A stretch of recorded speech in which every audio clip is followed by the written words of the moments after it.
क्या एक कुर्सी पर बैठने के बाद इंसान बदल जाता है, या फिर उस कुर्सी की गरिमा इंसान को बदल देती है? मुंशी प्रेमचंद की वो कहानी जिसने हमें सिखाया कि दोस्ती अपनी जगह है और न्याय अपनी जगह। आज द कहानी मूड विद एआई पर सुनिए पंच परमेश्वर, एक ऐसी दास्तान जहां दो जिगरी यार जानी दुश्मन बन गए सिर्फ एक फैसले की खातिर। चलिए चलते हैं उस पुराने बरगद के पेड़ के नीचे जहां न्याय की गूंज आज भी सुनाई देती है। जुम्मन शेख और अलगू चौधरी बचपन के मित्र थे। उनकी दोस्ती इतनी गहरी थी कि जब एक हज करने जाता तो अपना घर दूसरे को सौंप जाता था।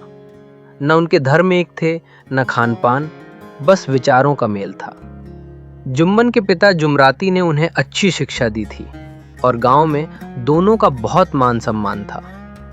जुम्मन शेख की एक बूढ़ी खाला थी। उनके पास कुछ थोड़ी सी मिल्कियत थी, लेकिन उनका अपना कोई वारिस नहीं था।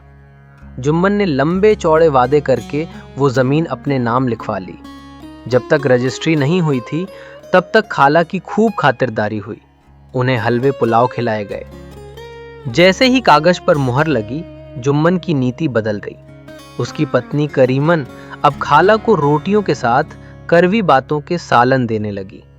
जुम्मन भी अब निष्ठुर हो गया था।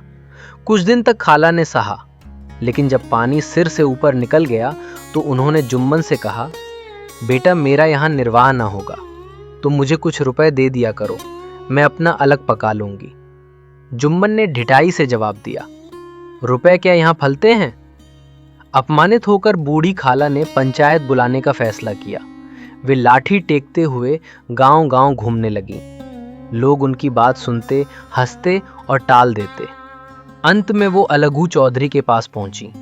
अलगू ने कहा, मैं आ तो जाऊंगा पर पंचायत में मुंह न खोलूंगा। जुम्मन मेरा पुराना दोस्त है। खाला ने एक ऐतिहासिक वाक्य कहा, बेटा क्या बिगाड़ के डर से ईमान की बात ना कहोगे? ये बात अलगू के दिल में घर कर गई। शाम को पेड़ के नीचे पंचायत बैठी।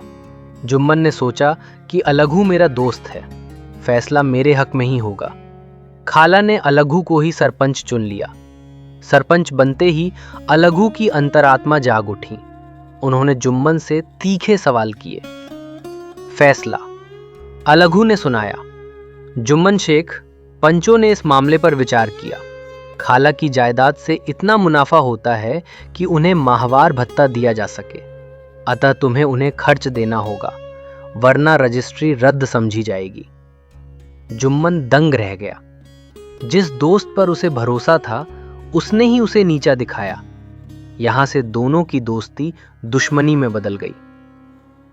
1 साल बाद अलगू पर मुसीबत आई। उसने बटेश्वर के मेले से 2 बहुत सुंदर बैल खरीदे थे। बदकिस्मती से एक बैल मर गया। अब अकेला बैल काम का नहीं था, इसलिए अलगू ने उसे गांव के समझू साहू को बेच दिया। शर्त यह थी कि साहू 1 महीने बाद बैल के दाम चुकाएगा। समझू साहू ने उस बैल का बहुत शोषण किया। वो दिन में 3-3, 4-4 फेरे गांव से शहर के लगाता। न चारे का इंतजाम, न पानी का। नतीजा ये हुआ कि 1 महीने के भीतर ही वो बैल मर गया।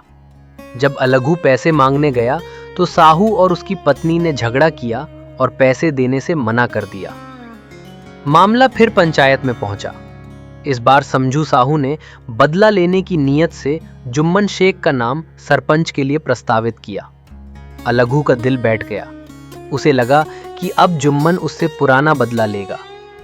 जैसे ही जुम्मन सरपंच की ऊंची दद्दी पर बैठा, उसमें जिम्मेदारी का एहसास पैदा हुआ। उसे लगा, मैं इस वक्त खुदा के दरबार में बैठा हूं। मेरे मुंह से जो निकलेगा वो खुदा की आवाज होगी। मुझे अपनी निजी दुश्मनी को न्याय के बीच नहीं लाना चाहिए। दोनों तरफ की बहस हुई। जुम्मन ने फैसला सुनाया, अलगू चौधरी और समझू साहू, पंचों ने तुम्हारे मामले पर विचार किया।